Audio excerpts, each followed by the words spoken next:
Good morning.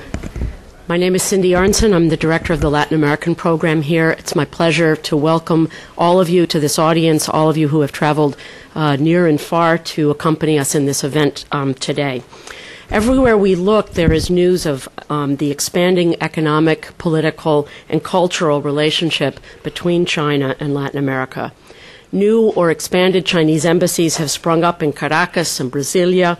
You can take classes in the Mandarin language in La Paz or Buenos Aires, or run into Chinese tourists in Machu Picchu. Yesterday, Bloomberg reported that China had reached a 10-year loan for oil agreement with Brazil, in which Petrobras would send oil to China for 10 years in exchange for a $10 billion loan to the oil company. In April, China reached a similar deal with Venezuela, trading a reported $20 billion in loans for long-term access to Venezuela's southern oil fields. Last March, Peru signed an FTA with China, consolidating Peru's position as the #1 destination in Latin America for investments by Chinese firms. In the words of Peru's Vice Minister for Foreign Trade, the United States traditionally was the #1 destination for our exports, but China has now displaced it. China is also the largest market for exports from Brazil. To continue down the line, China is Chile's largest trading partner, with bilateral trade in 2009 valued at some $17.7 billion. And according to a new report from the United Nations Commission for Latin America and the Caribbean, Chinese exports to Latin America shot up by 26% since 2005, a dynamism that is greater than with any other region of the world and more than double the rate of the rest of the world. But there are many questions raised by this growing interconnection. Is Latin America becoming overly dependent on China and therefore continuing and perhaps even heightening its vulnerability to external manipulations and shocks? What led the head of Brazil's Association of Orange Juice Exporters to refer to Brazilian-Chinese relations as, quote, sleeping with the enemy, unquote? Later this morning, we'll hear from Mauricio Mesquita Moreira of the IDB, who has called China Brazil's main competitor and the biggest threat to its strategy of industrial expansion. These and other questions are the subject of our conference today, which is aimed at exploring the interests as seen from China, Latin America, and the United States. It's also aimed at looking at the complementarities as well as the clashes inherent in China's and Latin America's ever-expanding interest in each other. It's my pleasure to recognize Jeff Davidow, president of the Institute of the Americas, who is our co-sponsor along with the Chinese Academy of Social Sciences in sponsoring today's event. Jeff will be introducing our keynote speaker, Enrique Garcia, the president of the Andean Development Corporation. Thank you.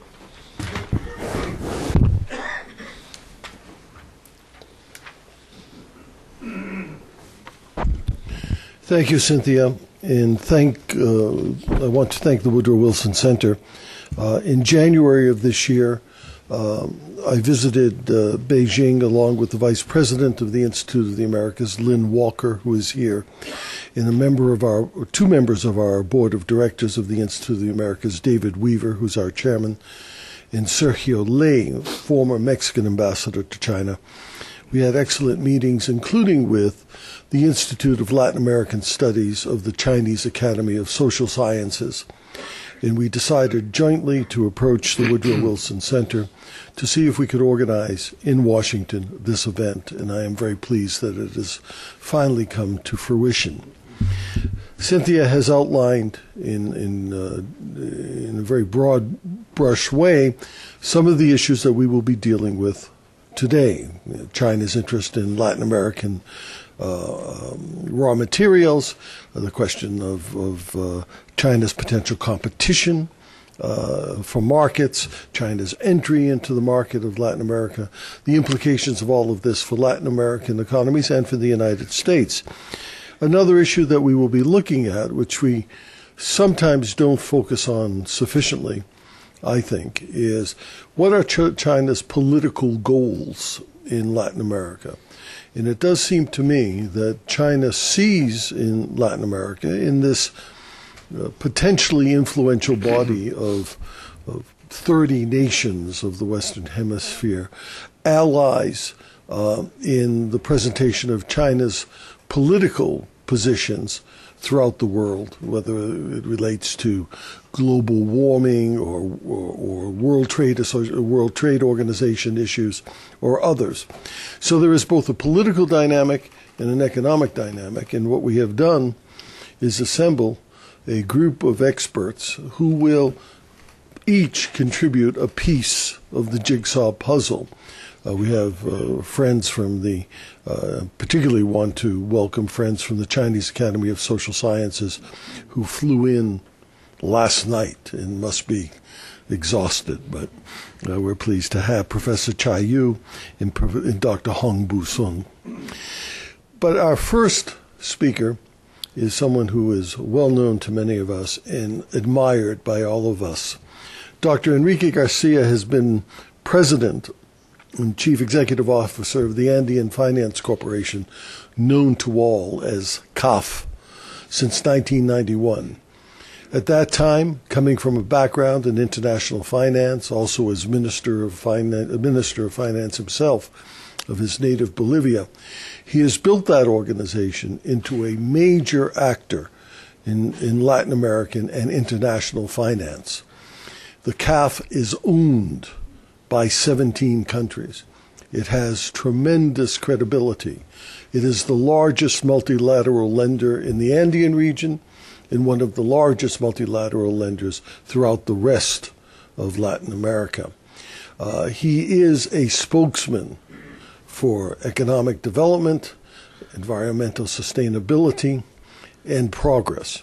It's a great pleasure for us to have Enrique Garcia, also a member of the board of the Institute of the Americas, with us today. Enrique.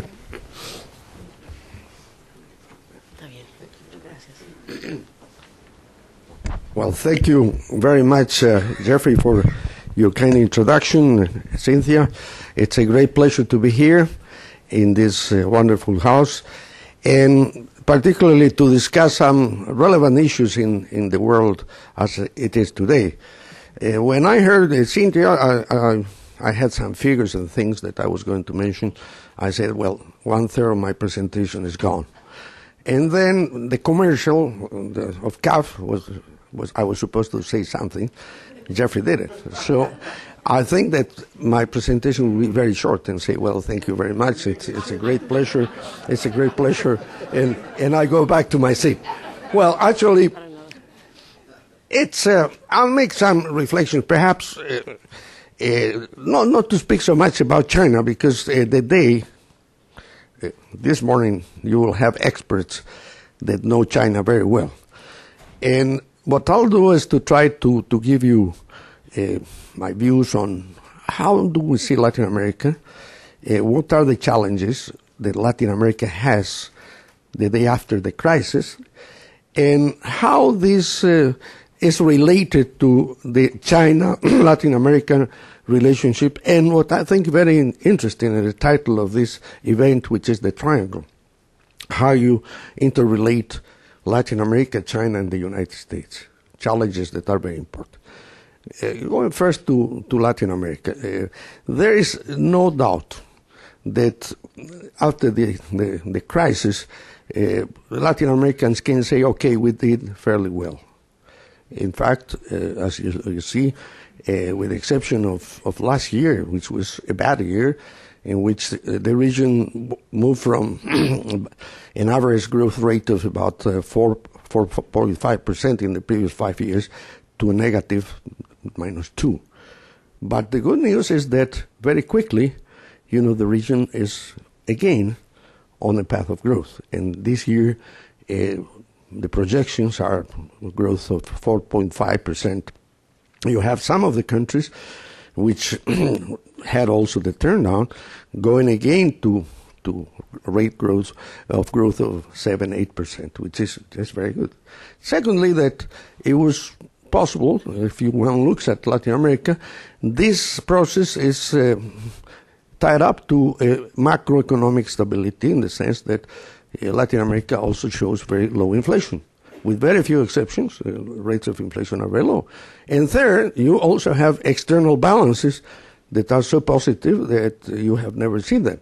In fact, for instance, international net reserves in Latin America are close to $460 billion today, as compared to about 150 about 5 years ago. Well, that's the good news. Now, the question is why this has happened. And there are at least two explanations. The first one, endogenous, in the sense that Latin America has learned from mistakes we have made in the past that you cannot play with macroeconomic stability. So you can go in Latin America, notwithstanding the differences in ideology, with very few exceptions, the management of fiscal matters, monetary matters, are conservative. And why? Because Latin America has had hyperinflations, disequilibrium, very serious one in the 80s, 70s, 80s. We had a terrible crisis of debt, not only once, several times. And, of course, we have learned also that you don't play with the financial sectors. It's interesting to know that in the last 25 years, there were 30 financial crises in Latin America. 30. And those crises in different countries had a very severe impact upon growth, development, poverty, alleviation, so forth. And what was the consequence? The consequence was that in most countries, the institutional setting has been strengthened. You have independence in central banks. In many countries, you have independent supervisory boards. And the set of regulations that are related to the financial sector are strict. Things. And finally, thanks God, our bankers were not as creative as the bankers in Wall Street. That's good. Huh? It could be a bad thing to be creative, but in this case, it was good. So that's the internal thing. But also comes the external factors. And here comes China. A part of the success story is that, especially in South America, we have benefited from a very positive external environment. And China is a very important player. If you look at the terms of trade of Latin America, especially South America, well, you will see how effective that was for Latin America, because the prices of oil, of soya, of minerals went up. So thanks to China, I think we were able to cope with this crisis in a very, very positive way. Now, what is the bad news? The bad news is that I think that in structural matters, we are behind. And let me mention 4 issues that I think should be tackled in the future. The first one is, and this is related to China too, if you look at export concentration, the concentration in the exports in Latin America is very, very high, compared to other regions of the world. We depend on a few exports. That's good in times of like what we have now. But when you have the downturn in the cycle, it hits you very hard. That's one point. Another one is that the region saves and invests relatively smaller amounts. The average of savings in Latin America, if you take the last 10 years, is about between 18-20% of GDP. Let's go to China, to Asia, with more than double. Let's take investment. Again, investment is in the order of 20-21%. Let's go to Asia. You have investment rates of 35-40%. Third bottleneck is productivity growth. There is no doubt that we have improved considerably in the last 20 years. But if you compare to what has happened in Asia, especially in China, you see that the rate of increasing productivity has been substantially higher in those parts of the world, and considerably the gap is widening in that sense. And related to this is the issue of competitiveness. Competitiveness, which is a concept that is based on perceptions, but okay, perceptions sometimes become reality in the minds of people. If you take the World Economic Forum, every year they have a survey, and out of 136 countries in the world, the average in competitiveness for Latin America is position 66. And there are 9 countries which are above position 80. There is only 1 country below 30, which is Chile. And there are only 3 countries below 60. Well, why? It's not because of the macroeconomic factors. It's because of the microeconomic elements. And this means low investment, infrastructure, one issue, human capital, technology, innovation, deepening of financial sectors, institutional building. So those are the challenges. And now the final bad news is that we are very happy to have had a good performance. But the question is, 4-5% growth, is it that sufficient to really solve the main issue in Latin America, which is inequity? Because if you look at the regions of the world, you will find out that Latin America still is the region with the worst income distribution. And the answer is that you cannot cope in a sustainable manner with the situation unless you establish a pattern of growth that will be a little different and, of course, higher. You have to try to foster rates of growth that will be above 6-7% on a sustainable manner. Let's look at China. China has been growing at about 9% for the last 25 years. That's the story. We have cycles, ups and downs. So in that environment, why China becomes so important? Well, I think that China, as has been explained very briefly this morning, I'm sure during the day you will discuss, the relationship with Latin America has increased substantially in the last 10 years, and especially in the last 5 years. It is in many of the countries, it has been in Latin America, at least 9 countries, China is the number 1 or number 2 in terms of exports and in terms of imports. That's one element. Of course, the levels of trade that we would like to foster could be higher. But what is the danger that we see? And I hope this will be discussed. Remember one of the issues I mentioned, that the region has a high concentration in fuel exports. There is a great temptation now that because of the high prices of raw materials, so forth, to concentrate more. Obviously, with soybean, with minerals, you will see that many of the countries are still continuing to have the same productive structure as they did 25, 30 years ago. And that's a very, very complicated issue. How do you change the relationship? How do you make a strategic move in which China and Latin America will be trading, but not only trading in a way that most of the Latin American countries, especially South American countries, export raw materials or some value added from natural resources, and they import semi-industrial, industrial goods. How you change that? It's easy to say, but not there.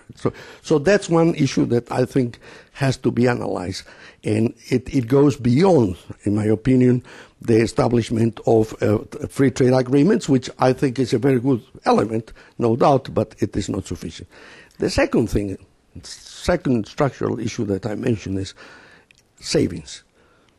Obviously, when you save 20%, and to grow at 6, 7, 8%, you need to invest at least 28% of GDP. What does it mean? It means that there is a gap of 6, 7, 8% of GDP that has to be filled up by resources not coming from Latin America, but coming from areas in the world which have a surplus. Well, there comes China. With the level of international reserves it has, that's obviously a way to cover that gap. And here comes two concerns, and that is not related to Latin America. It's related to what's happening in Europe and the United States. When you have fiscal imbalances that mean deficits that are above 10, 12% of GDP, what does it mean? It means that those deficits have to be covered by somebody outside the United States or Europe. Again, there is China. And so for Latin America, very clearly, in the next years to come, there will be competition for those scarce resources. But that's another area that we should explore, how we tap resources in a more consistent way to cover precisely that gap between savings and investment. And foreign direct investment, that's another thing. Looking at the figures, we see that I saw that the total FDI in Latin America and the Caribbean is at the order of 40 billion or 40 billion dollars. I think it's 40 billion, yeah. Out of that, however, about 80% is concentrated in two places, in Cayman Islands and somewhere else. So there is not much investment yet. So how do we move in the direction to improve the trade quality of the relationship, number one? And secondly, how do we attract direct investment in areas that will be not exclusively those related to raw materials, but to try to have value added? It's another challenge. And here comes the triangle, which I think is very important. I think that if Chinese investment comes to the region, in areas, different areas, there is a good possibility to use effectively the free trade agreements that the many countries in Latin America have with the United States. So those are some of the elements that I believe should be taken into consideration in any discussion. Now, elements that I believe are crucial. I have been in China several times, and from the standpoint of my institution, we have been trying to be catalysts in building up a better relationship. In fact, we have a very good agreement, for instance, with the Chinese Development Bank, in which there is one of the issues they have in China is they don't understand very well Latin America yet. It's a cultural issue. So institutions like ours, or could be eventually the Inter-American Development Bank and others, can provide that scenario, that platform, to understand better the region. And in fact, we have even co-financing. And it's interesting, we have co-financed with the Chinese Development Bank projects, interesting, not in the public sector, in the private sector. Very, very, very, very attractive. And they are very interested in trying to move in that direction. So I hope we can move in that. The other thing that should be done is to stimulate conferences, seminars, visits in both ways. And of course, here in this room, we have so many experts that I'm sure they will provide better recommendations than the ones I am giving. So in sum, I think that we are at a time in which the importance of increasing a more constructive relationship with China and to try to build a triangle that is part of the discussions today is one of the biggest challenges that we'll have in the future. And in that sense, I repeat what I said at the beginning. I'm very, very pleased that we are supporting this initiative and of course that we are ready as an institution to be elements trying to build up that better relationship. Well, thank you very much, and I hope, and again, thank you, Cynthia, and my professor, my boss there, for giving me the opportunity to give a few comments this morning. Thank you. Thank you.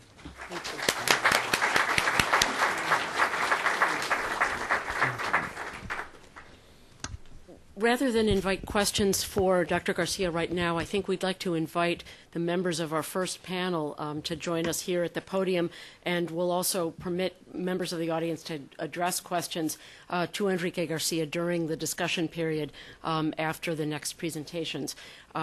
So if I could ask Professor Yu, Ambassador Lei, Dr. Mesquita Moreira, and Nelson Cunningham to join us here at the front. You can stay. You can stay or move. I'd like to make a couple of public service announcements while we're making this change. This event is on the record. It's being webcast, so there are no opportunities to go off the record. So we'd like everyone in the audience and the panelists to remain cognizant of that.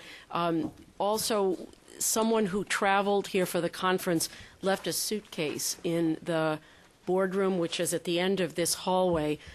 We have moved it downstairs to the Latin American Program offices on the 4th floor. So if that's your suitcase, you'll find it on the 4th floor. Thank you.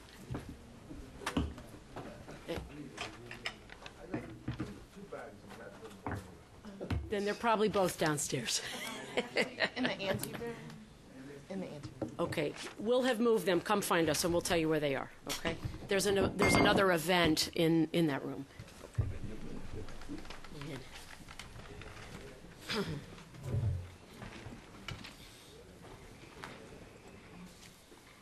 Am I the first one? Yes. Okay. Okay. Great.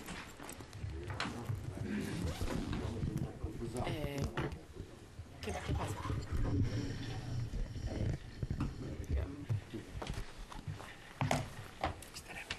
Muy bien. Okay. You have bios, and if you don't, you can grab one of the bio sheets outside on the main table. So I won't introduce people other than by their title. Our first speaker will be Chai Yu, a senior research fellow and professor and chair of the economics division at the Institute of Latin American Studies at the Chinese Academy of Social Sciences, who is one of the people that has joined us from China, and we certainly welcome you here. Our second speaker is Ambassador Sergio Lei, a member of the Foreign Service in Mexico and Mexico's former ambassador to China. Mauricio Mesquita Moreira joins us. He's the principal economist for integration and trade at the Inter-American Development Bank. And finally, Nelson Cunningham, who will be here shortly. Here he comes, managing partner at McLarty Associates, longtime aide in the U.S. Congress, among other distinguished aspects of his bio. Professor Yu, thank you. Thank you very much, Chair Lady. I'm so honored to be here to share my views on the relations between China and Latin America. So the presentation is supposed to be finished in 5 or 10 minutes. I'll try it.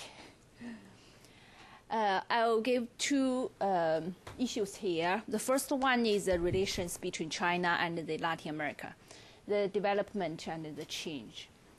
And the first question is China's economic development model. It's different from other models we found in the economic history and also the economic development. And another thing is the change in the relations between China and Latin America, and also the feature of the present relations. And also the second one is coordination and cooperation between China and Latin America. I'm very happy that the last speaker, the President Garcia, also told us some stories about the possible cooperation fields between China and Latin America. So I'll try to give some China's attitude and also the way to cooperation in my personal view. So the first question is China's development model. You know, China's if we look at the in the last past maybe 30 years, the China's development, we'll find that its model is different from the last one, the other one in the East Asia. In East Asia, for instance, in Japan or in Korea. At that time, the international economic environment was different, so they can export as much as they can, and they could, and also they can give us a higher tariff barrier. So they just keep other countries export. Outside their country, but in the case of China, it's different. If we look at the growth of the GDP in China, there are some different factors to contributing to the GDP growth. And also, you can see that consumption accounts for 40%, and also the investment from the domestic and also the FDI accounts for almost 40%. And also the export is about 10% in this.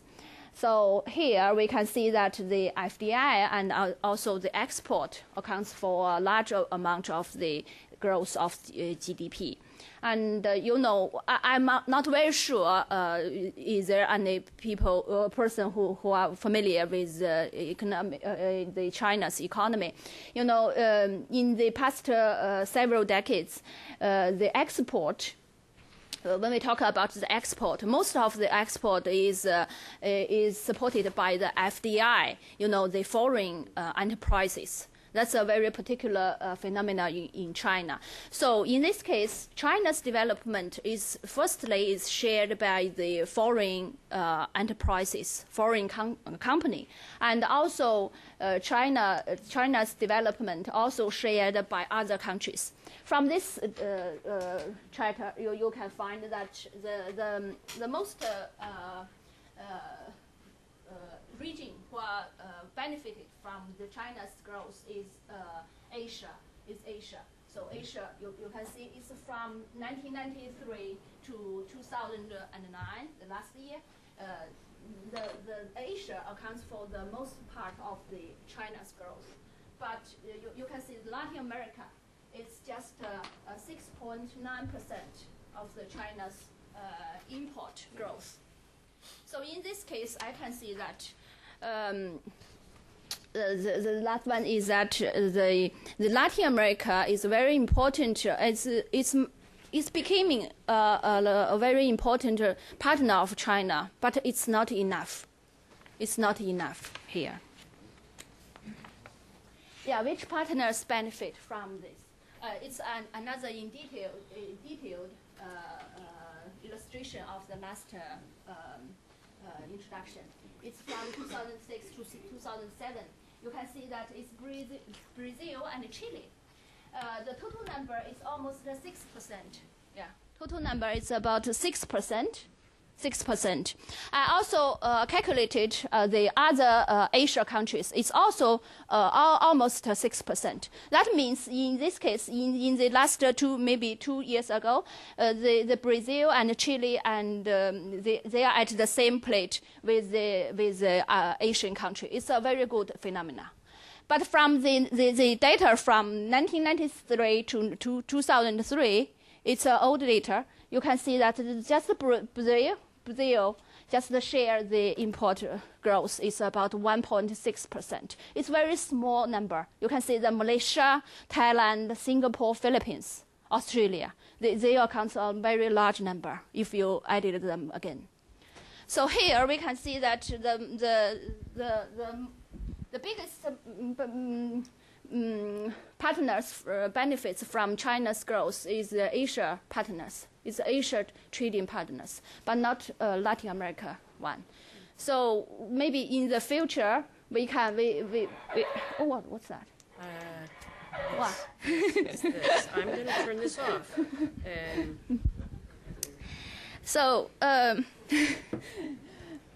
So maybe we can find that in the future. Wow. Hold on. What's hold on. We'll just get this out of the way.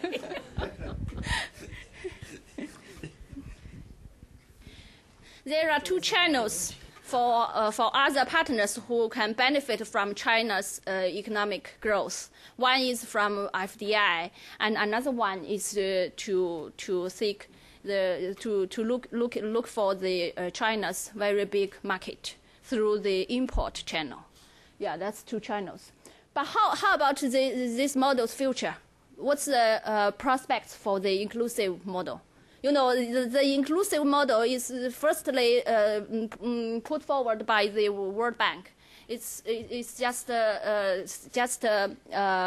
at the domestic issues. But here, I just borrow this concept to describe the China's development, economic development. So let's look at the future.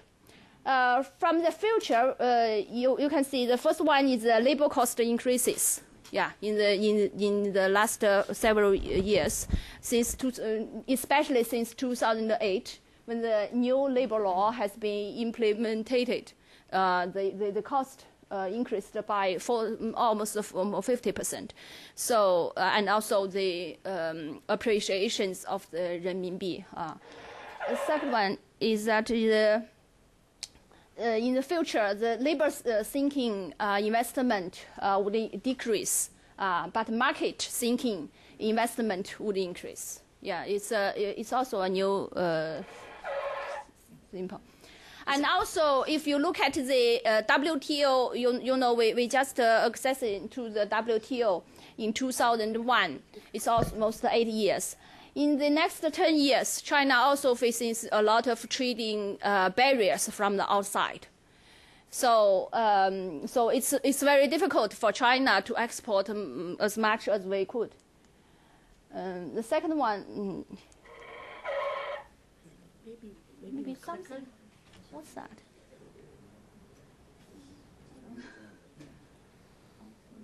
It's okay. People just have to bear with us. And also, we know that we are facing more and more restraints from the outside market, especially the exports expanded by 20% per year in the last 2 decades. But China is the first economy affected by the trade protectionism. Yeah, so we have the and also, you know, we are at the stage of the transforming of our way of economic development. We are trying to have a people-friendly and our environment-friendly and get more people shared by share the benefits from the economic development domestically. So we are at the stage of the transforming of our way of economic development. Here we have a conclusion. So inclusive model would be continued in the future. Other outside the external countries and our external economies maybe could benefit from this model in the future. And also we can see here China means opportunity, but not a threat to others. And especially the Latin America should benefit more from our economic growth. Maybe the problem for us, the task for us is to find the new way to promote the cooperation between us. Now this is here. The relations, there are two, let me just see this diagram. This diagram is done by our colleagues. Yeah, one of them is Dr. Song Hongbo. It's a very, very good paper. It's about the relations between China and Latin America in the past 60 years. So we can see here, this is the fifth stage. And also this is the trade between China and Latin America, and this is the trend of our. This is the numbers of we have the diplomatic relations the numbers, you can see the numbers is increasing. So there are different stages, but most, if we look at it closely, we can see that before 1970s, we just concentrate on our interest is just concentrate on the political side. At the beginning of the new, the People's Republic of China was established. At that time, the first task for us is to return to resume the membership in UN, in the United Nations. So at that time, we just have informal relations with the Latin America countries. But in the 1970s, when we became formal members of the resume our seats in the United States, there are more and more Latin Americans established diplomatic relations between us. So, but at that time, it's different. The focus of China's interest is in the political side. We just want to get more rooms in the international environment. That's our focus. But after the 1978, after we adopted the open door policies, all the Deng Xiaoping also said that it's very important. There are two trends in the world development. One is peace, and another one is the development. So just under this guideline, we are more and more focusing on the economic side of the relations. That's very important. Let me see. Yeah, at the present situation, it's very particular. Yeah, you can see that we have a strategic partnership with so many countries in Latin America, and also the features of the relations. We can see that it's multi-directional. Yeah, we have relations with the South Med and also Middle and also Caribbean countries. And also it's multi-level, it's different levels, political, economic, cultural, security, and also 30 fields, I would say that. I'm sorry. Yeah. The second issue is about the coordination and the cooperation between China and Latin America. Here, I would say that China's attitude to Latin America is, there are so many people, people in Latin America who are concerned about China's development. Maybe it would be it might be a threat to the Latin America. So China's attitude, in my personal view, is concerned and also constructive. There is a very old saying in China that it's called in Chinese it's called 论语, analects of the Confucius. Yeah, there is a very important word there. Now the human man wishing himself to be established, since that others are established, and wishing himself to be successful, since others are successful. So that means that China would like to pay attention to the concerns from other countries, and also trying to find a good way, a constructive way to solve those problems. I would like to give you some examples in the future. The way ahead. So I think that maybe the first one is the dialogue and the consultation, deepen our mutual understanding. Latin America is so far away from China. And also it's, I would say that it's very difficult to get mutual understanding in this way. But also because we are not neighbors, we don't have wars between each other. Maybe it's easier for us to do that. Yes. Yeah. Another one is economic integration. I'm very glad to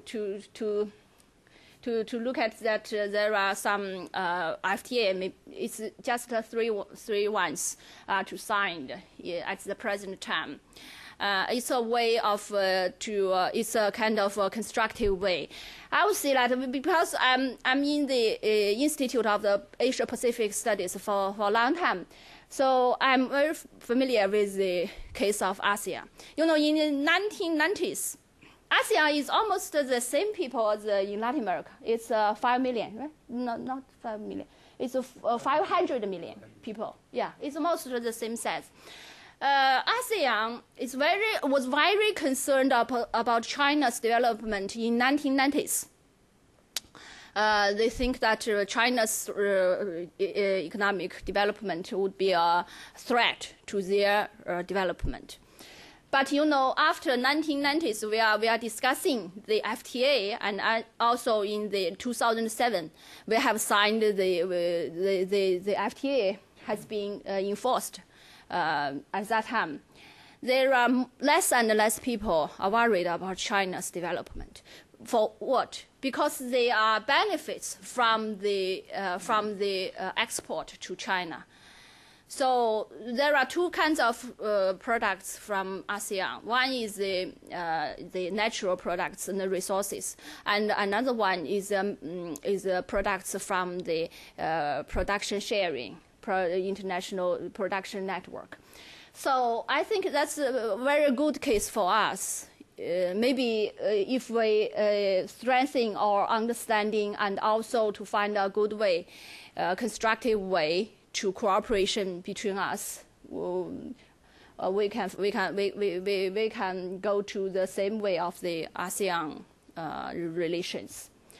The third one is China and the United States, and also we have some consultation mechanisms with Japan, with Korea, with Spain, and also other countries in the Latin America affairs. So we also have some mechanisms between China and United States in the Latin America affairs issues. So we also studied a lot between in this field. We think that maybe the capacity building and other fields it's one of the potential fields for the cooperation between China and the United States. Thank you very much. I'm very glad to take your questions. Thank you.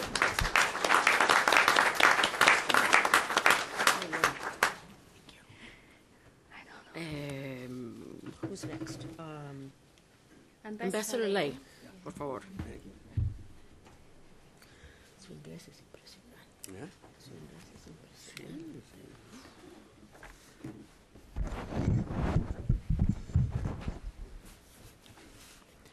Thank you very much for giving me the opportunity of being with you today.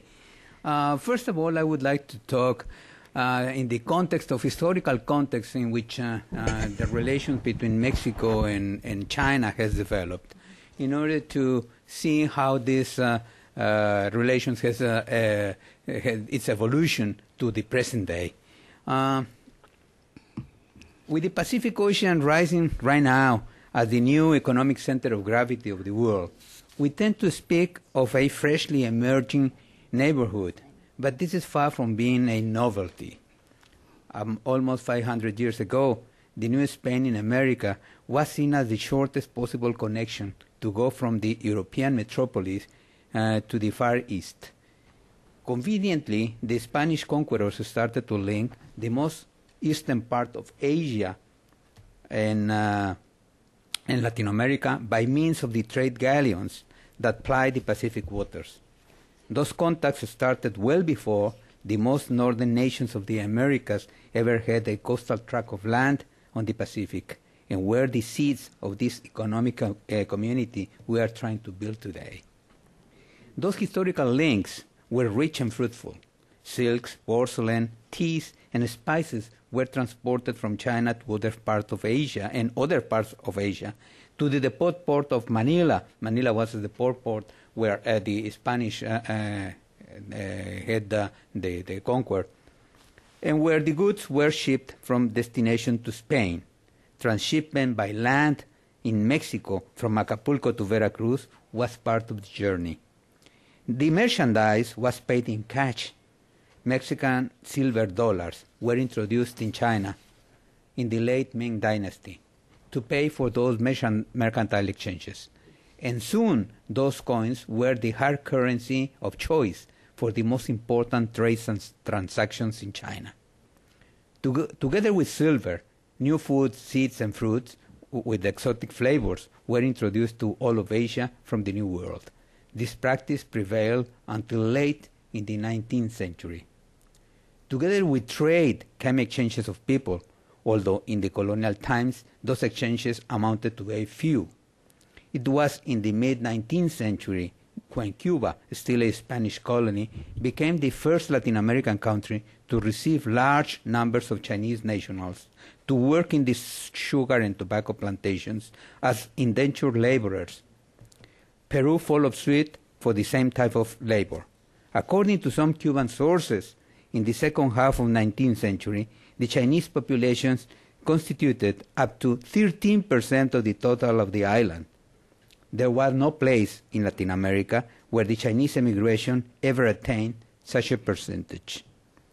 With Chinese emigration reaching Mexican shores, another pattern emerged. Those were neither indentured laborers nor builders of railways, but immigrants destined to settle in the sparsely populated areas of northwest Mexico, where climate was harsh and unwelcoming, so inclement that many European immigrants were not willing to settle there. In spite of the intense economic and social exchanges existing in the past, the Chinese Empire did not establish diplomatic relations with the region until late in the 19th century. In the decade of the 90s, the most important countries of the region, Peru, Brazil, Mexico, and later Cuba in 2002, and in 1902, signed diplomatic treaties with China. In the first decade of the 20th century, the international price of silver began to fall considerably, so China lost interest in using Mexican silver dollars as hard currency, and Mexico lost one of the most important markets for its precious commodity, the main export at the time. The turmoil on both shores of the Pacific did not help matters get better, and trade became almost non-existent. Other Latin American countries did not fare better, so economic exchanges and consequently political relations between China and the region for most of the first half of the 20th century came to a standstill. Declining trade brought declining power, of course. With the founding of the People's Republic of China, Cuba again occupies center stage in the context of relations with Latin America. The island established diplomatic relations with the People's Republic of China in 1960, the first country in the region to do so. As a consequence of the rift between the Communist parties of China and the Soviet Union and the alignment of Cuba with the USSR, relations with China were frozen. Although exchanges were cool and far from friendly, at no moment did they trespass the limit of confrontation. But for China, the damage was done. Moreover, the isolation of Cuba no longer served its purpose of privileged post of observation and source of learning for Latin American affairs. China started to look elsewhere. The expelling of Taiwan from the United Nations and the People's Republic taking its rightful place in the Concert of Nations in 1971, convinced Latin American countries that it was the time to start switching allegiance from the island to the continent. Among those nations, Mexico offered China an ideal posting for observing the developments in Latin America, as well as a platform for watching some events occurring north of the border. It is worth reminding that the U.S. did not resume full diplomatic relations with China until 1979. Also, Mexico provided the grounds for educational infrastructure for training Chinese specialists in Latin American affairs from 1974 to 1986. under specific ad hoc programs, they came to learn the language, politics, culture, and history, as well as social and economic developments of the region. Those generations of highly trained and knowledgeable people constitute today the core of a number of academicians, diplomats, bureaucrats, and high-level functionaries who influence, design, and implement China's foreign policy towards Latin America. For many years, such policy was never put on paper until 2 years ago when China issued its first white paper on Latin America. Its execution, the execution of policies, were done on a case-by-case basis and quite often reciprocal. Over a period of 10 years, from 1972, Mexico and China cooperated in all possible ways, from exchanges in traditional Chinese medicine to hybrid corn seed donations to sharing information on massive creation of jobs through the Mexican Maquiladora program. At that time, China reached and regarded Mexico as the reliable strategic partner of Latin America. This fruitful cooperation came unilaterally to a halt due to lack of funds when Mexico hit a severe economic and financial crisis in 1982. In the 90s, a number of factors contributed to a deterioration in Sino-Mexican relations. One, cheap Chinese products inundated the Mexican market that made authorities to impose heavy anti-dumping duties on the majority of Chinese imports. Two, Mexico successfully negotiated a free trade agreement with China, with United States and Canada, creating NAFTA, the world's largest area of this kind at the time. Three, Mexico was the very last member country to sign a trade agreement with China, a necessary and unavoidable step before the later accession to the WTO. These events, plus others, led China policymakers to think that Mexico has realigned its foreign policy and priorities. On the Mexican side, the private sector and a few government officials thought that China was a formidable competitor and a big obstacle to the nation's road to development. This assumption was confirmed a few years later when China displaced Mexico as the second largest trading partner of the United States. In spite of the difficulties, trade between the two countries continued to grow. In a period of 10 years, the trade between the two countries rose from a mere $2.1 billion in 1999 to $36.4 billion in 2009, making Mexico the largest trading partner of China in Latin America, and making China the second largest trading partner of Mexico. But the bilateral trade is far from being balanced. Total exports from Mexico amounted to a tiny $3.9 billion in 2009, even with an increase of 5.2% compared to 2008. Import from China surged to a staggering $32.5 billion in 2009, although they suffered a reduction of 6.4% vis-a-vis 2008. This is a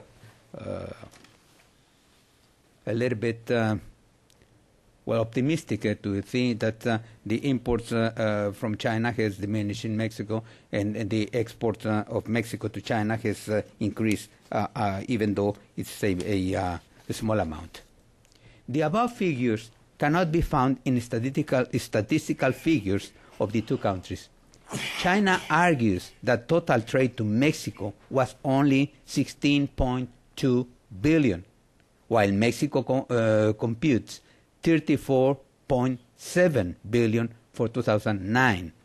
Those diverging numbers lead to us to conclude that bilateral trade between Mexico and China is channeled through third countries, and it amounts to a huge 18.5 billion, setting the stage for a potential lucrative business for serious trading companies willing to handle direct trade at both ends of the Pacific Ocean. This huge deficit has led to a considerable number of conflicts. However, those disputes require a careful management because the bulk of imports of Mexico from China is composed of parts and components that later are integrated into finished goods finally being exported by Mexico. That means if we try to cut those imports from China, our industry in Mexico will suffer a lot. And also, this is also very disputable, the fact that if China increases its the peg to the dollar, then those products will become more expensive. The finished products in Mexico will become more expensive. Other conflicts arise from the fact that China has become a serious competitor of Mexico in markets like the U.S., in a range of products from clothing to shoes, from TV sets to refrigerators. How to deal with the situation? Several proposals have been made, and I will mention just a few. One, to make the country more competitive, as Dr. Garcia has mentioned, this is quite true, in the international market, to confront aggressively the Chinese threat by implementing the necessary structural reforms in the economy. Mexico needs to make necessary reforms in the structural economy. Two, it is important to attract Chinese investment to Mexico in the manufacturing sector, taking advantage of Mexico's strategic geographical location, as well as its ample infrastructure of international free trade agreements that Mexico has. As an example, for instance, right now that the automobile industry in China wants to make an international expansion, Mexico could offer an ideal platform for them to expand internationally, because we might offer a good infrastructure for manufacturing parts, and also those manufacturing parts could be integrated into Chinese automobiles that could be exported to all those countries where Mexico has a free trade agreement. Three, to increase Mexican export to China through well-instrumented mechanism of trade promotion and facilitation. This is also being implemented already, although the fruits have not been seen quite soon, but I hope that in the future we will continue constantly doing this promotion. We might see some results, positive results. And finally, I want to mention that if we cannot confront the enemy, the competitor, join them. If you cannot fight the competitor, join forces with him, and together conquer the market. And finally, a final remark, it's very important to see China as an open sea of opportunities for Mexican exporters to do business with in what is fast becoming one of the largest markets in the world. But to above mentioned strategies, the Chinese business sector and government has given an open mind and favorable attitude, but it will require of serious, assiduous, tough, and continuing negotiations. We shouldn't be too overly optimistic about this.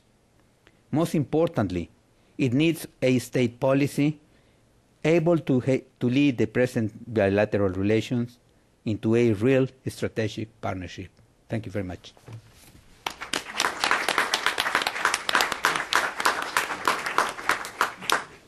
Mauricio.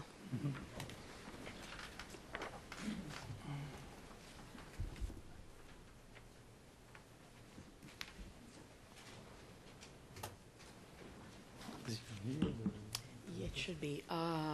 Nikki, do you know where his...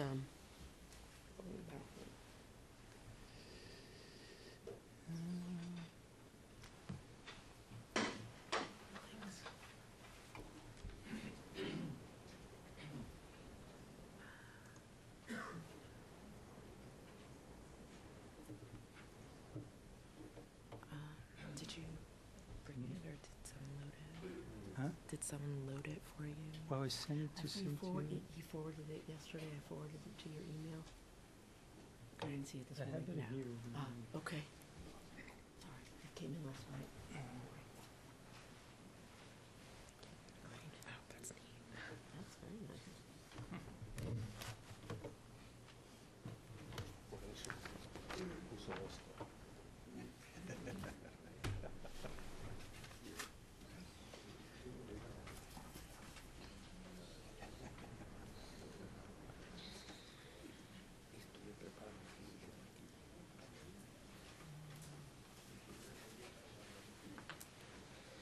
Andamos bien de tiempo. Sí, vamos a porque Two versions. el problema siempre es que hay que cortar el periodo de preguntas, pero yo creo que tenemos hambre aquí. I'm the pointers already. Okay. Oh, good morning. Thank you very much, Cynthia, Ambassador, for Presidente Garcia for the invitation. It's a pleasure to be here. What I think of doing here is the objective of my presentation is to talk briefly, since I have 15 minutes. Is that right? About the impact of the emergence of China on Latin America. This is going to build on the work we have been doing. I mean, we published a report a couple of years ago. We have been updating this report. We're now publishing a book on India, which has some similar set of issues for the region. And what I'm trying to do is just summarize, give you, a few stylized facts. How do I see this impact? And we always like to think of two dimensions of this impact. The dimension we call the dimension of opportunity. The China as a market, China as a partner. Something we have been talking here, already. We have been talking about that for some years now. And the other dimension that we call the dimension of the challenge, the China as a competitor. Then I'll try to outline some policy implications. Of course, those two dimensions are intertwined. I just separate them for analytical and exposition purpose, as you're going to see. So beginning with the opportunities. The story about the opportunities starts with this graph, and I could, end here, because it's pretty obvious when you look at the stock of natural resources in countries like India, China, agricultural land, forest, fresh water. Unfortunately, we don't have reliable data on iron ore, copper stocks, for instance. But if we had, it would be something similar. So there's a huge disparity in terms of endowments of natural resources between LAC and those economies. And this alone is a huge drive for trade between the two economies. If they did nothing, it was inevitable that these two economies would start trading and trading a lot. And that's something we have been seeing with China. This already was discussed here, but this complementarity of resource endowment has generated a huge trade, particularly after 2000. If you look at the series, there's a huge break in 2000. Probably one of the hypotheses that China hit the resource constraint in 2000. There's also the WTO accession, but demand for LAC exports exploded in 2000. So the average annual growth in 2008 was 4.2%. Whereas for the same figure for the world was just 13.5%. So there's little doubt that behind this huge growth of exports is this natural resource complementarity. Even during the crisis, thanks God China was there, because it was a huge stabilizer. The coupling really happened, at least so far, and exports to China grew in 2009, despite all the havoc. 9%, Latin American exports to China grew 9%. This was mainly in the last quarter, whereas exports to the world fell 23%. Another thing to take in account is even this number here has some second-order effects of China's growth. I mean, the impact on terms of trade, on the impact of China on the world economy. So it's a huge benefit for the region as a whole. And behind this, I mean, the transmission, it's amazing. If you look at the multiplier, what we call, economists call income elasticity of import demand for LAC goods coming from China, this is the impact in 2000, 2006, and this is 1990 to 2000. So the way you read this graph is this is, for instance, China. For every 1% of the GDP growth in China, this generates almost 2.5% growth in Latin American exports. So if China grows 10%, demand for LAC exports grow 20.5%, which is something we really have observed in this LAC decade, and this has increased a lot if you compare with the previous decade. It was 0.5, it was like, just like the half of it. And you compare with India, it's much less what India transmits to in terms of LAC exports, and much higher than the world as a whole. Okay. So, but then, I mean, as all stories, there's some problems there. I mean, it's not all a bed of roses. The benefits of this China impact is not evenly distributed across the region. This is the China share of LAC exports. In 2000 is the horizontal, and the vertical is 2008. And all the countries that are above the diagonal, it means that the share of China in their exports increased a lot. And what you see here is that the usual suspects. I mean, the Chile, Peru, Argentina, Brazil, Costa Rica is here thanks to Intel. There's just the Intel effect. If it wasn't for Intel, Costa Rica would be, around this group, which you haven't seen much of the China boom. And why? Because of course they don't have, the natural resources that China is looking for. Another sort of a problem in this relationship is this partner of trade I'm calling here, or for textile, sort of after Davis Ricardo wine for textile model, which is mainly a partner of trade where we exchange natural resources and basic iron ore, soy, etc., for manufacturing. This means this is net exports, LAC net exports to China, and it is a huge deficit, an $80 billion deficit in manufacturing, and the surplus we have is either agriculture or mining, and this a similar pattern of India. Of course, the scale it's different, but both countries have been pushing us towards a sort of a specialization, which the region has been fighting to move away from, at least in the last century. Now, for the reasons we all know. I mean, we don't want to put our eggs in just one basket. The story is not just about trade. Of course, there should be great opportunities in terms of investment as well. There's a lot of talk, a lot of hype about that, China investment in Latin America. But the fact of the matter is that so far, you don't see much. I mean, there's not yet a critical mass of Chinese investment in the region. There's some numbers there to illustrate that. Chinese FDI in Latin America, these are figures from the Ministry of Trade from China, was 48.9 million in 2008, and LAC overall FDI was 122 billion.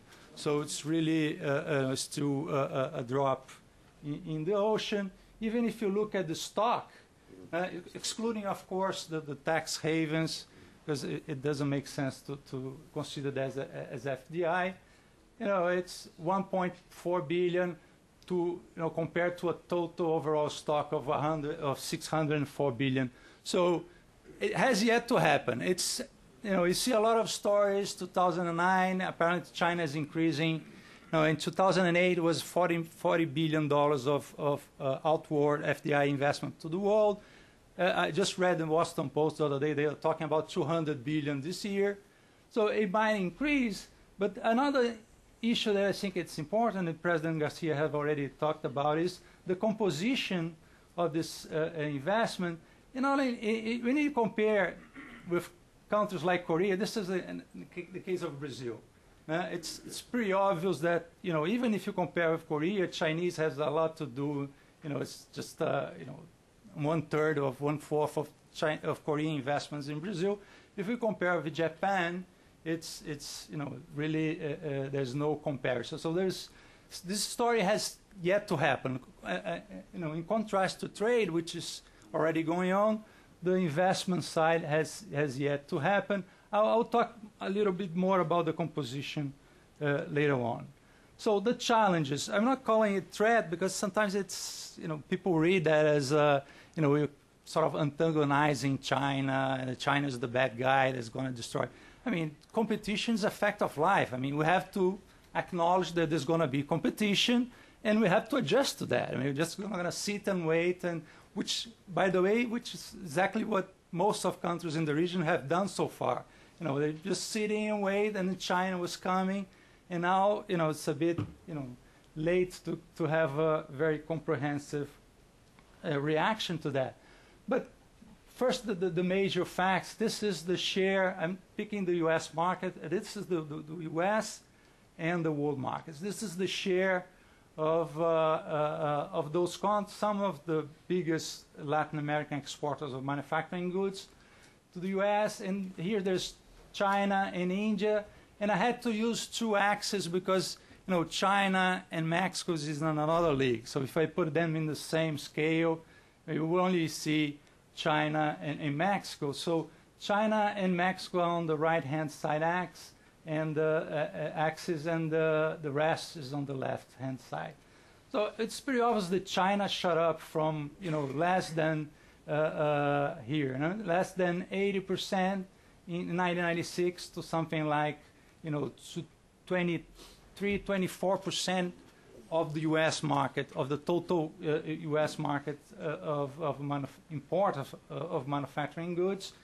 India has been doing a pretty amazing, you know, incursion in this market as well, but it's still pretty small. It's 1.5%. But they're coming. I mean, don't you know, be mistaken about that. But look what happened with Brazil, Mexico. Mexico reached a peak of around 12%, and then go down. Central America, you know, it was never that big, but you know, went down. So this is you know, a very worrying pattern. There's something similar happening in the world market, but you can infer causality from that. It might be other factors, not just the fact that China and India are expanding. So we did this exercise to try to match, be more rigorous about this causality issue, and try to match the products where, you know, China gained market share with the products where the region lost market share. And the numbers that we got for this period, 96 to 2008, and this is the bar that gives you the amount in millions, and this gives you the percentage. For the total exports, LAC lost something like 80% of their exports to the U.S., which amounts to something like $27 billion of loss in this period. And of course, as one would expect, the sector which suffered the most was the low-tech, labor-intensive sector, which is sort of a disgrace for the region because, you know, that's where the poor are. That's the low-skilled people are, and you have to find an alternative to these people. There's some safe havens there. I mean, the resource-based manufacturing, talking about, you know, steel, pulp and paper, which is, you know, one would have thought that, you know, since we have this stuff at home, we would just have to add value. We might have a competitive advantage. In medium technology, this has a lot to do with the transport side of things. For instance, cars, auto parts, they need to be close to the U.S. market. You know, gives, shelter to those industries. When we think of trying to react to the Chinese competition, this would be, clearly some of the candidates. So, what would be a policy agenda? Very briefly, I would see two sides. First, looking at the opportunity dimension, is the trade costs in investments. Trade costs, exports to China have been growing, amazingly. It's huge. But the fact of the matter is that LAC still has a very small share of Chinese exports, and LAC still faces huge tariff barriers to get into the Chinese market.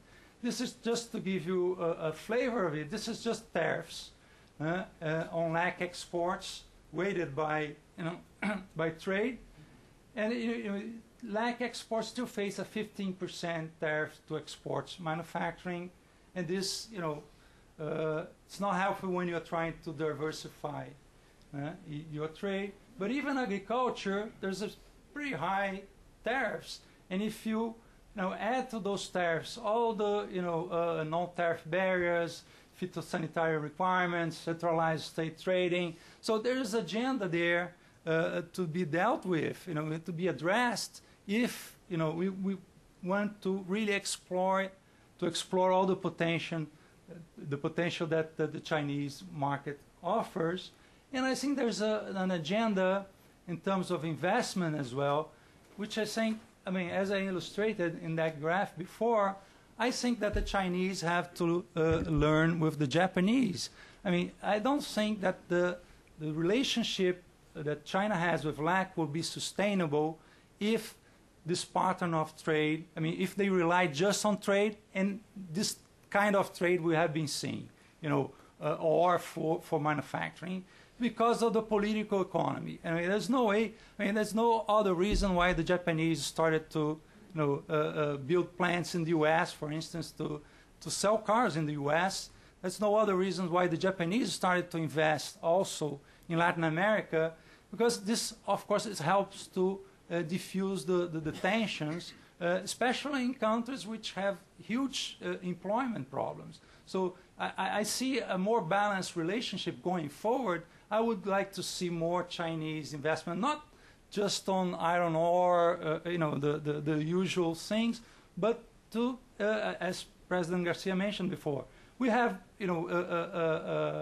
advantages here in the region that could be exploited by the Chinese investors, and will help them to avoid the type of backlash we already see. Brazil has already imposed a number of restrictions to Chinese exports. Argentina is doing the same. Mexico has done the same. So if we have a more balanced relationship, I think it will be a good policy, a good strategy for them to explore that market. And in terms of the challenge agenda, this is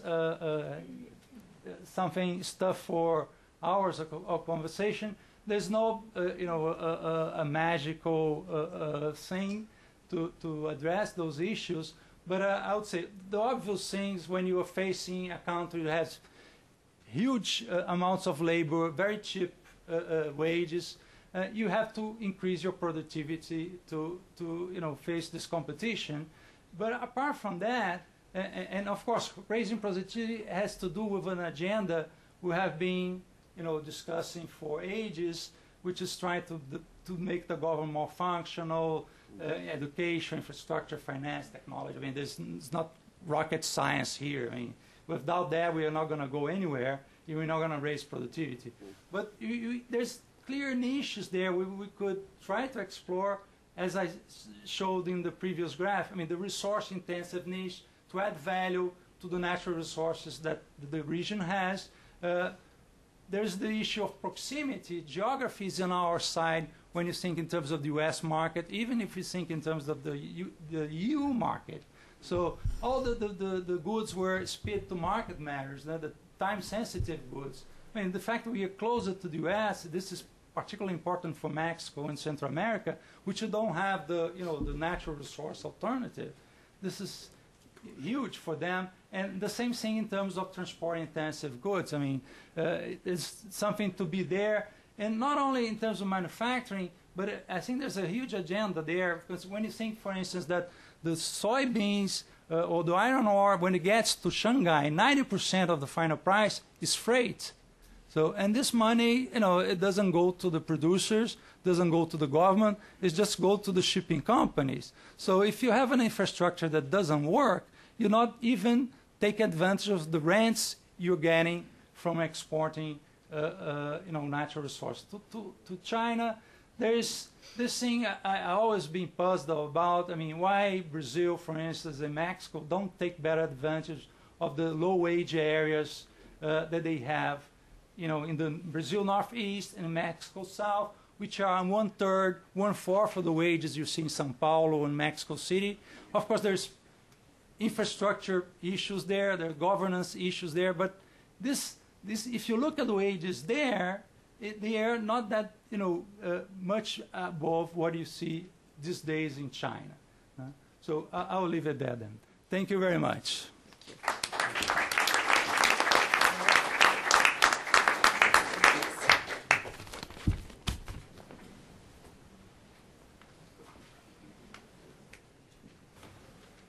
Is there a way to... You can just close it if you want. If you want to use it.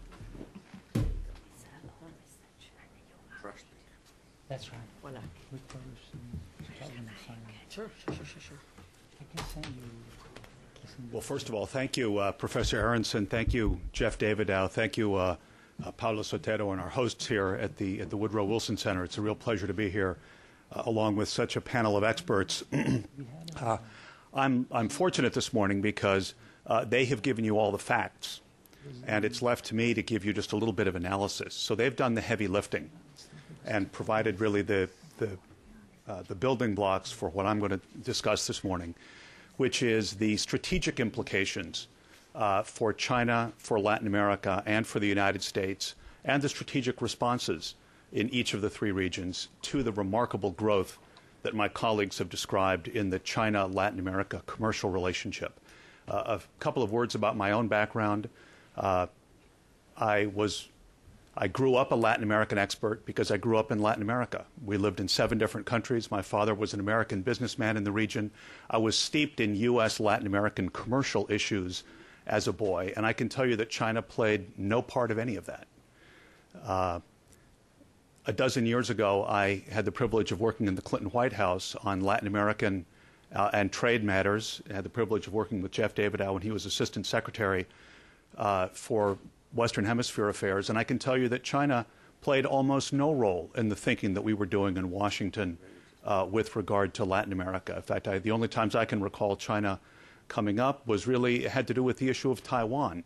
There were a number of Central American countries that recognized Taiwan, and periodically China would joust with the small centrals over their recognition of Taiwan. But beyond that, the part of Washington that focused on Latin America was not thinking about how China related to Latin America or vice versa. It was really very separate paths, very separate cones. Now, I think the realities on the ground have clearly shifted that. I think we all have our different statistics. We saw a wealth of statistics here this morning, but a dozen years ago, Latin America, China was only accounted for something like 4 to 5 to 6% of Latin American trade. And today, as we've heard, China is the leading trading partner for Brazil, for Peru, for Chile, and is number 2 in a number of other countries. That remarkable growth of the commercial relationship is bound to affect the way that these three regions think about each other. What I'd like to do is first talk about what I see as the Chinese strategic goals in this relationship, then what the Latin American, broadly speaking, strategic goals have been in reaction to the growth of the commercial relationship, and then third, the U.S. strategic response. Have we been appropriate in our response? What are we doing? Have we been appropriate? And is there more that we can be doing? Let me start with the Chinese goals toward Latin America. And I don't think I'm oversimplifying when I say that it seems that the Chinese goals toward Latin America really are strictly commercial.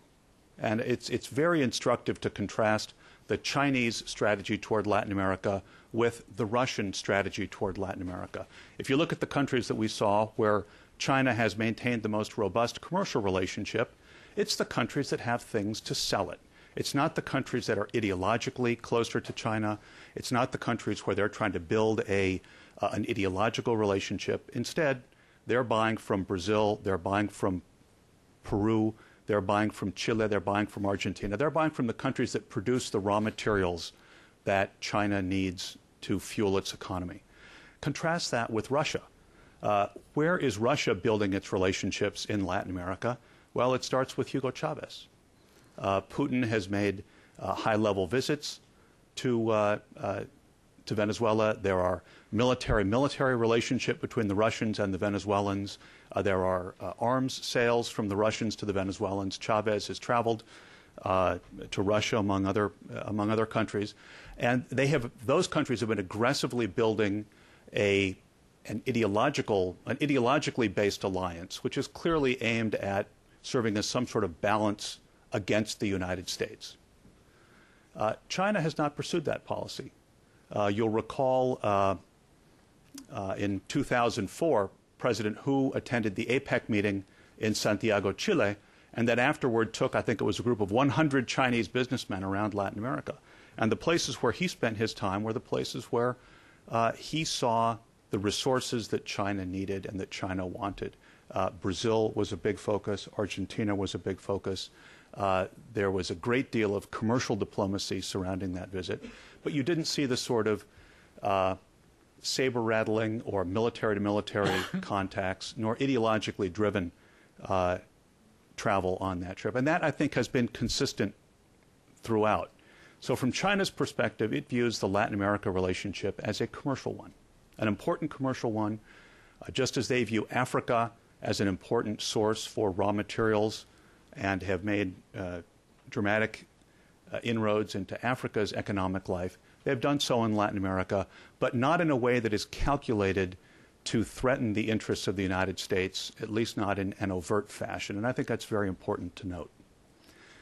Second, from Latin America's standpoint, what are their strategic goals and implications for them in this commercial relationship between China and Latin America? Well, I'd say I think the Latins started with more of a strategic set of goals to match the commercial goals. First of all, they saw China as a big buyer, a big customer.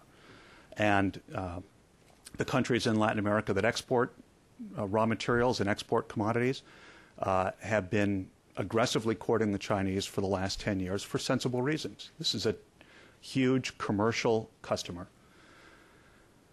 I think there was a sense early on from Latin America that perhaps this could also be some sort of a strategic counterweight to the Latin America-U.S. relationship, that somehow the Latin countries could forge a separate axis of relationships with China that would help reduce their dependence on the United States, both commercially and politically on the world stage. I think it's evident to most of us that that has not panned out quite the way it might have. President Lula, after the 2004 visit by President Hu, faced a certain degree of criticism within Brazil that he had perhaps been taken advantage of by the Chinese, both on the commercial arrangements that he had said and on some of the WTO accession matters and concessions that he had made. There's been a sense, I think, from both the Chinese and the Latin Americans that it's harder to build a strategic relationship than it is to build a commercial relationship. The Latins would, if they want to have a strategic relationship, they'll say to the Chinese, well, invest more here. Well, you've seen the statistics this morning. The amount of investment by China in Latin America is minuscule. When they do come in to build, for example, sports stadiums, they bring their own laborers from China, and they bring much of their own materials. So you don't get the economic bounce out of an infrastructure project funded by China as you might from one funded by the United States or one founded by Europe. Funded by Europe. And from the Latin perspective, I think they have found that that while in certain regards the Chinese are easier to deal with, because after all they don't impose environmental regulations on you, and they're less complicated when it comes to human rights certifications and other matters like that. In fact, they're quite straightforward on those issues. All they're looking for is a commercial relationship. I think it's also clear that there is much less of a cultural commonality of interest between China and Latin America. You don't have language ties, you don't have religious ties, you don't have the sort of deep cultural ties that the United States has to Latin America, or that Latin America has to Europe. It still continues to be today much more natural for Latins to sit down across the table from Europeans or from Americans and feel a sense of common history, a sense of kinship, a sense of deep cultural interchange that makes everything else easier. So I would say all of those factors tend to suggest that the relationship between China and Latin America will not have broad strategic implications in the sense that either side is using to aggressively use it for strategic purposes, but will remain more of a commercial relationship. Now, what does that mean for the United States? What has our response been? What should it be? Well, first of all, as I said a dozen years ago, China didn't play in the thinking of the United States toward Latin America. That has changed modestly. I think we now have annual visits at the Assistant Secretary level from the State Department to Beijing, to the Chinese Foreign Ministry and vice versa. There's an annual dialogue. I believe they switch back and forth between the countries. This was started by Tom Shannon. And that provides a forum for discussing issues between the countries. This week, Secretary Clinton has been in Beijing, focusing on U.S.-China bilateral relations. We haven't heard any mention of Latin America coming out of that. And that's probably appropriate. As the United States looks at China, my own view on this matter would be that we need to be aware of the deepening commercial ties. We need to understand and not ignore the way in which commercial ties can build relationships between countries and can shift alliance interests. But I think we need not view China's role in Latin America as that of a challenger to us there, but rather in the sense that the Russians are trying to be challengers in their own small way in Latin America. But we do need to view them as commercial competitors. Now, are we doing enough on that score from the United States perspective to meet the Chinese commercial challenge in Latin America? I think probably many of us would agree that we are not. While the Chinese come in and have very straightforward commercial relationships, we have found it difficult from the American perspective to advance our longstanding trade agenda with Latin America. 15 years ago, when the concept of the free trade area of the Americas was launched in 1994, there was a very aggressive sense of how we could deepen the economic integration between the United States and Latin America and use that as the foundation, as a true foundation for a deeper integration of the countries. And that seems sadly to have fallen by the wayside because of political circumstances here in Washington, and frankly because of the loss of political support for trade here in the United States, and frankly other countries as well, but focusing here. We no longer have that tool to wield as aggressively. We don't have that promise to wield as aggressively to the Latins of opening our market to them and using that as an incentive. We have two pending trade agreements which were negotiated under the Bush administration. The Obama administration, immediately upon taking office, indicated it would support those trade agreements. It wanted to move those forward with Panama and Colombia, but has not yet found the right political moment to do so, despite President Obama's mentions of those trade agreements and his support for them in recent months. I think from the United States perspective, just to conclude, we need to be vigilant of China's growing relationships in Latin America. We need to be very wary of any moves on the part of the Chinese to attempt to make a commercial relationship more of a strategic relationship. If you do start seeing mill-to-mill discussions, that would be a subject of deep concern for the United States. What do we need to do as competitors? Well, we need to compete. We need to aggressively work with the Latins to reduce the sort of trade barriers that might exist now that prevent Latin goods from flowing freely to the United States. We need to keep up our incentives to invest in Latin America so that we continue those deep corporate and commercial ties there. And we need to ensure that the United States' own privileged relationship with Latin America, and I don't mean that in a judgmental way, but I just mean it's simply been a long-standing, deep one, that the United States maintains that relationship in Latin America despite the increase of China's commercial presence. And I would say to my friends in Latin America that I think, as attractive as it might be to view China perhaps at some future point as a strategic counterweight to the United States, I think you'll find it more comfortable to live in a world where the United States is the one principally working with you to set the agenda in Latin America than one where you would find China helping you set the agenda for Latin America.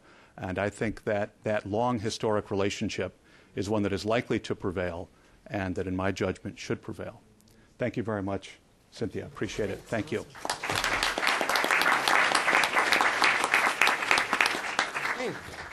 We have a nice amount of time for questions and answers. Feel free to make a comment and then can follow with a question if you wish.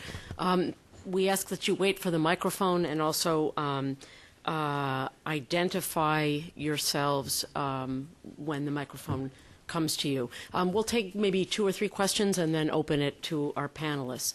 This gentleman here on the side.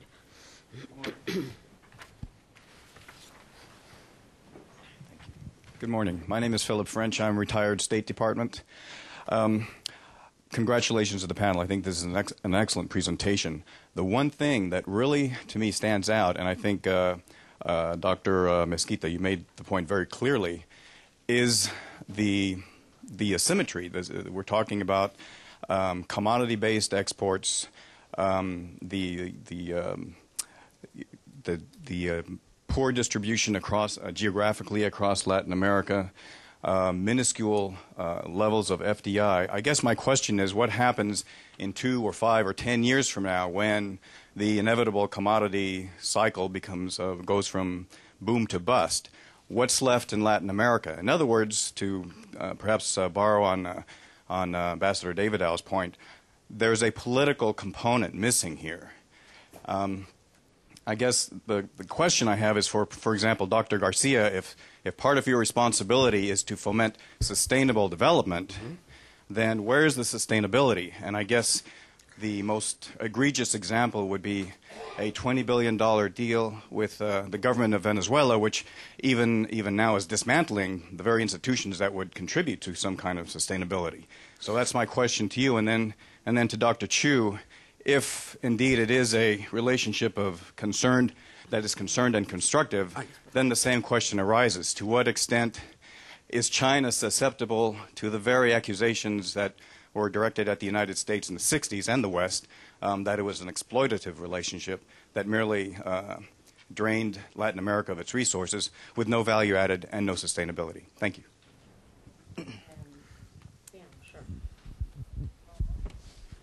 Dan Erickson with Inter-American Dialogue. I also really enjoyed the panel. I had 2 questions. The first was, what is the hypothesis of the panel about why Chinese FDI in Latin America is still so low? Because really, as was mentioned by Enrique Garcia, once you take out the British Virgin Islands and the Cayman Islands, you really drop to very low figures. And so I'd like to hear the views on that. And then secondly, for Ambassador Lei, I'd also like to understand a little more why Mexico has such a severe trade imbalance with China. I mean, Mexico has commodities, it has oil, mining, foodstuffs. It seems like it would be able to benefit in its trade relationship with China the same way the South American countries have, and yet it hasn't. So if you could provide some more clarity on. Take one more right here. Yes, hi. I'm Andres Kluski. I'm the Chief Operating Officer of the AS Corporation. We're one of the largest investors in the energy sector in Latin America. And I think one comment I have in terms of the foreign direct investment by the Chinese, it is indirect. I think it's happening indirectly through the sovereign wealth funds. For example, our company, the Chinese have bought, China Investment Corporation has bought 15% of the company. So indirectly through us, it's participating in investments in Latin America. We are today the largest foreign investor, for example, in Chile. And so I think that, when this analysis in terms of money is fungible and the sovereign wealth funds are becoming major investors in the large corporations, that has to be added to this analysis to give a more realistic look. Because what they're using, just like Enrique was mentioning about using the multilaterals, I think they're also using companies that have a lot of experience in the region to channel resources without them directly fronting it. Why don't we allow our panelists a chance to respond, Enrique? Okay, on your question, I'll be pragmatic about basically my opinion in relationship to what we do as an institution with China.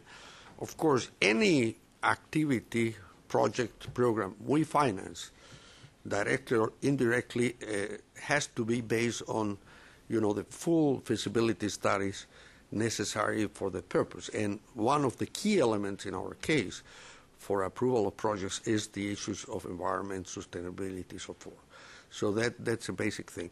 And I will make an additional comment. From our relationship, and I take from some of the comments of the panelists, I will say that the Chinese are very pragmatic in the relationship. It's easier to deal, my experience, to deal with the Chinese Development Bank. It's quite comfortable. It's, there is, and I confirm, there is no political, ideological ties at all. The way we work is very, very pragmatic. It's easier to work with them. Maybe it takes some time, the decision process, but it's easier in terms of no conditionalities, special conditionalities. For instance, when you deal with donors in general, European, US, so forth, they put a lot of conditions on things that are not related specifically to. In the case of the Chinese, it's business is business. And in fact, many of the things that we are doing are not in the public sector. They are projects in the private sector, private. And as Andres said, I think that we have to consider also the way the Chinese are putting a lot of money in these wealth funds, and I think the vehicles like the IDB, CAF, the World Bank, and the World, those are good instruments to improve the relationship. Sergio, do you want to take the? Yeah, thank you very much. Well, the fact that the Mexican economy is more geared to producing manufactured goods make us in a frontal competition with China. And then this is the reason why we have a huge deficit with China. Besides the commodity sector of Mexico, commodity producing sector of Mexico, is dominated by the, thank you very much, dominated by the American and Canadian companies that exploit those commodities for the American and Canadian necessities of commodity. But on the other hand, I think that we can, on that aspect, build a partnership with China, because as I mentioned, in the automobile industry, we might offer a excellent platform for the expansion that they are looking for in the international market. Because we have a infrastructure already very well in place for producing automobile parts, and then that might be of a great use for them in case they want to expand this industry. I think that it will take some years before the automobile industry in China reaches and the level of sophistication that is needed for some European and American markets. But I think that they are on track of doing this, and then I think that in a few years we'll see some of this, and we have to say that right now the strategy that might reach and might reap some benefits in the future. Thank you. Professor Yu? Yeah, I'd like to answer the question about China's attitude, and also, there are so many products China imported from the Latin America is the natural resources. That's true. That's a very big problem, and you know why? What's the reason behind this? It's because that it's related to China's development situation at the present time. China is a very big country. The big is not in the sense of the landscape, but it's in the sense of the population. We have the 1.4 billion people in China, so it's a very easy and quick way for get them to involved in the development process is to employ them, is to get them into the factory, to be trained there, and also to get new knowledge there. So that's the problem. We have some graphs there. We are the hub of the international production network. We imported a lot of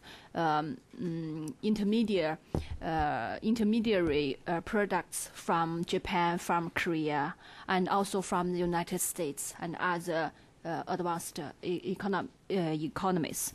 And also in the same time, we export the products, the final products, to the U.S. market and also the European market. So we are at the hub of the international production network.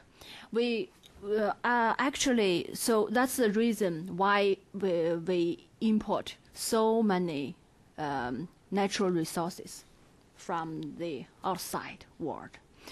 So it's because of I would say that we are at the very low stage of the development. Although you see there are so quick development in the past decades. How to solve the problem here? I would say that maybe there are at least two ways. One is the innovation in technology, and also innovation in the institutions. In this crisis, during this the last 2 years crisis, China government put forward several packages of the stimulus policies. One of the important focus is that the innovation. So we try to change our way of economic development to a kind of people friendly and also the environment friendly.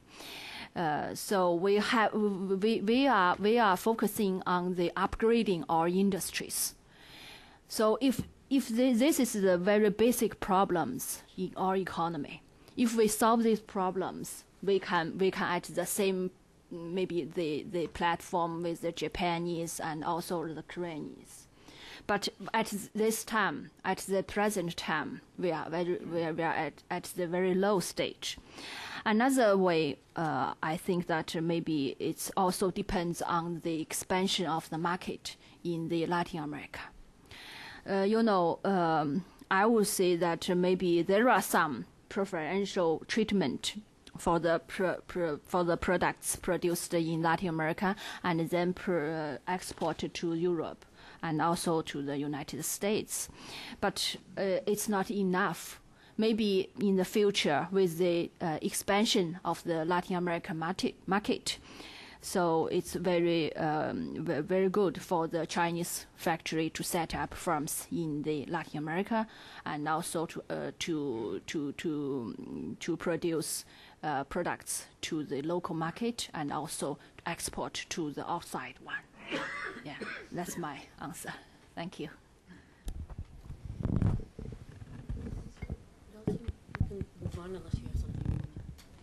Just a quick comment on the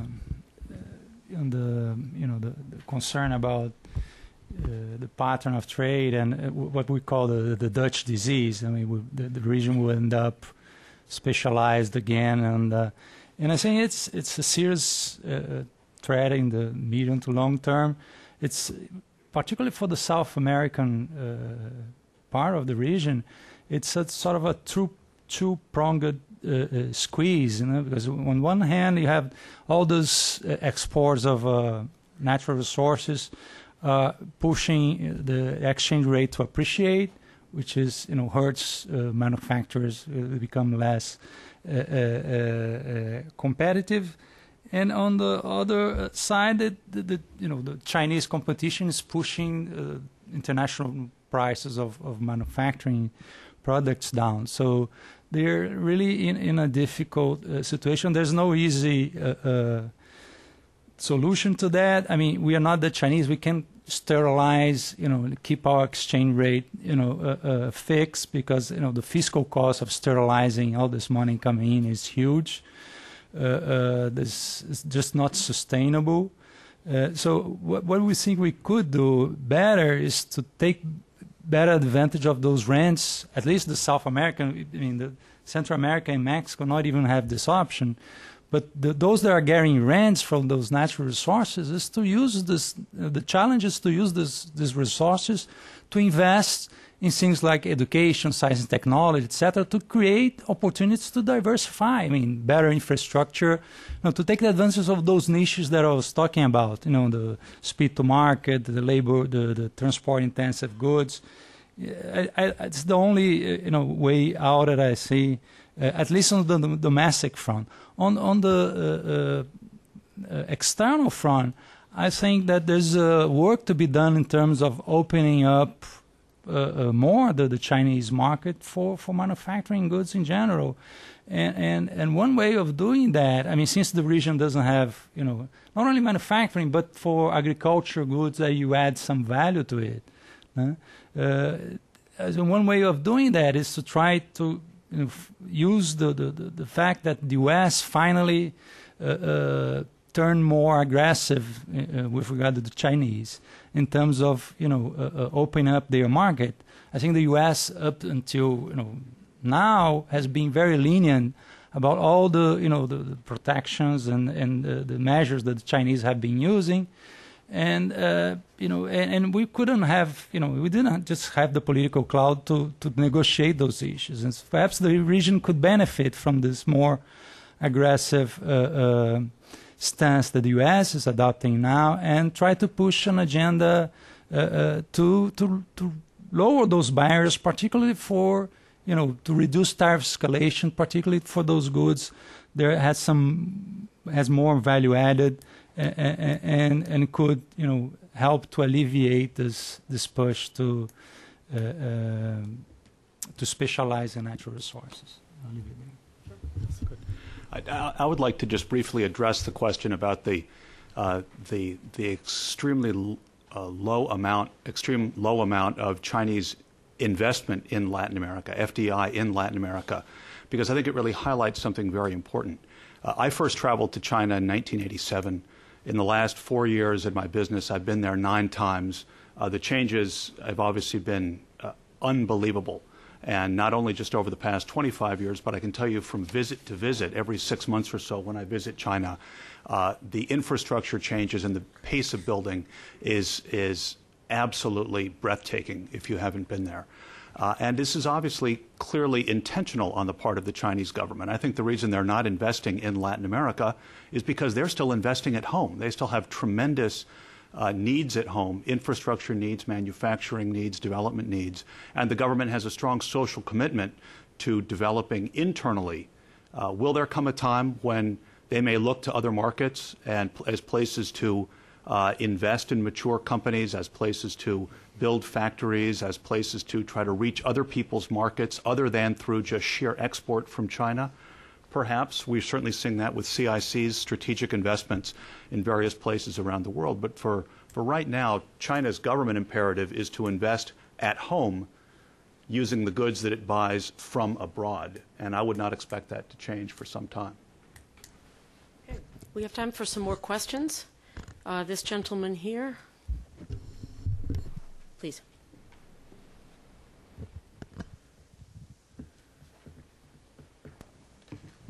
Hi, good morning. My name is Jaya Krishnan. I'm from International Enterprise Singapore. We're a government agency that works with private enterprises in Singapore to invest into Latin America. I'm the director for the Latin America operations.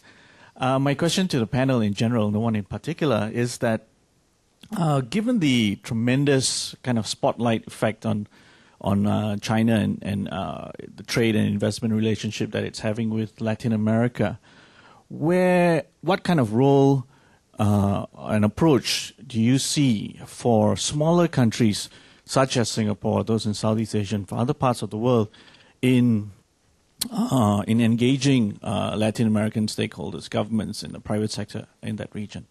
Thank you. I also have a question for Sergio. We've talked in some detail about the dimensions of the economic relationship and trade investment and the variety of interests between China, Latin America, and the United States that drive that.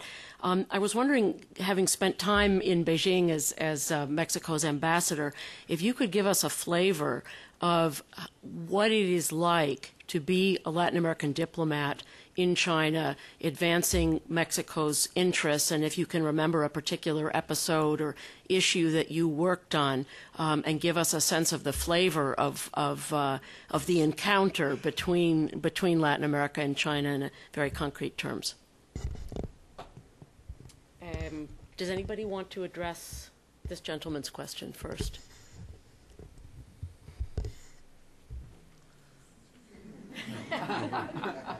I might have a comment on that. Okay. I think that Singapore has a important role to play over there, because over the years Singapore has been a honest broker between China and the rest of the Southeast Asia, and I think that role could also be extended to Latin America, because the fact that Singapore has built a legal infrastructure, and has built a tremendously clean government, I think that will help enormously for any to build a honest broker between China and Latin America. I think that you should take advantage of that position and that prestige that it has built over the years. Regarding your comment, Professor, I think that China has a favorable attitude towards Latin America. I think that in a sense that it's a far better attitude that, for instance, China has towards Africa, because towards Africa, which is also a greater source of raw materials for China, they have to have a condescending attitude in which they know that they can supply raw materials, but they do not feel so comfortable or secure in their long-term or medium-term availability. Whereas in Latin America, they feel quite confident in dealing with. And then when you deal with them, they feel more at home than dealing with the Africans. Then whenever I had a interaction with Chinese functionaries or Chinese members of government, I had a very favorable attitude towards what I was proposing to them. But in my particular case, I had another. I do not know if it is advantage or disadvantage. The fact that I had half Chinese blood make them more condescending, perhaps, or they feel at home. They feel comfortable dealing with me, and then you can feel that in a room. Whenever you see a Asian-looking person, sometimes there is a certain uncomfortability in dealing with that person. Sometimes it's because the language barrier and etc. etc. But in my case, they feel quite comfortable dealing with me, and then they would be far more open. This is, I might say that this is the qualification I might give. They feel far more open to tell me the real reasons, because they said, well, you might understand us better than the rest of your colleagues, like the American colleagues and the ambassadors that at that time. And then also, of course, they felt far more comfortable than dealing with the Europeans, or which were always lecturing them on something or other. And we of course, never had this attitude. But I might say that I had this experience of having also a far more open relationship with all levels of government and academicians as well than the rest of my colleagues. Okay. I'd like to invite each of the panelists to make perhaps one last comment or bring up one issue that they don't feel that has been sufficiently addressed. Perhaps going back to the comment in Singapore, if there is one issue in Latin America that has to be tackled to be more competitive and productive, is infrastructure, because Latin America is just investing about 2.5–3% of GDP in infrastructure when it should invest at least twice or more than that. So I think that for investment, both apply for China and others, that's an area that is very crucial. And going back to Singapore, Singapore has a competitive advantage. It's one of the most efficient countries in the world. In fact, in the competitiveness index, always is number one, number two.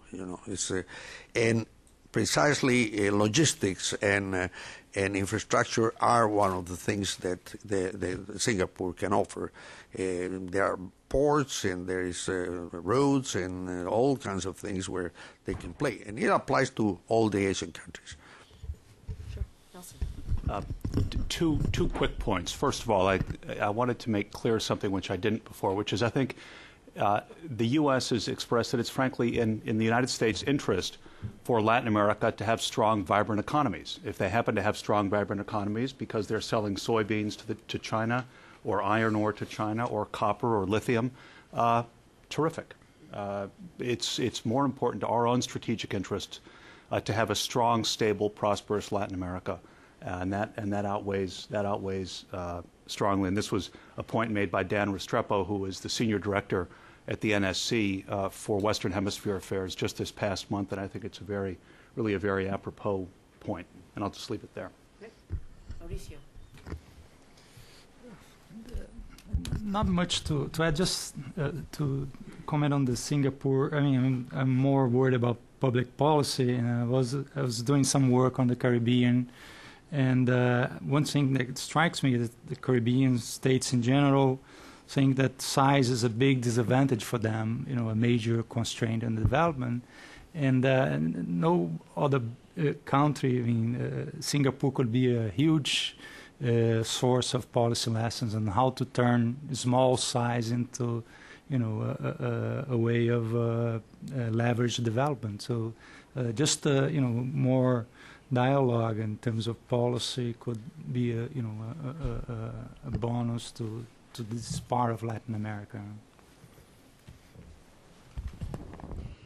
Just the one word I would like to address is that the competition is very normal in the business world, and it's also one part of the commercial issue. So the cooperation is what we should pay much attention to, and also maybe what we should do is next is to find the possible way for our cooperation. Yeah. Thank you. Thank you very much. Just, I think that I said too much, but I want to add something also related to the previous question of the trade deficit that we have with China. Part of that and the bulk of the trade deficit we have with China is that it is import. Those are imports of unfinished goods of components and parts that will be added to finished goods that are exported by Mexico. Then this is the bulk of the trade deficit that we have. Then whenever we try to diminish that deficit, will be through the increase of exports of goods to Mexico, but not through the trying to put barriers to those products that are imported from China to Mexico. I'd like to thank all of our panelists. I think that we have learned and gotten much more sophisticated in terms of our understanding of the nature of the relationship between China and Latin America. Several years ago, we were just talking about commodities and the competition between Mexico and China. And I think now not only has the analysis deepened, there's also much more attention to the kinds of strategies that can be adopted to overcome the challenges presented, particularly in Latin America, for the increased involvement by China. Thank you again. Please join me in thanking our panel. We'll reconvene at 11:20.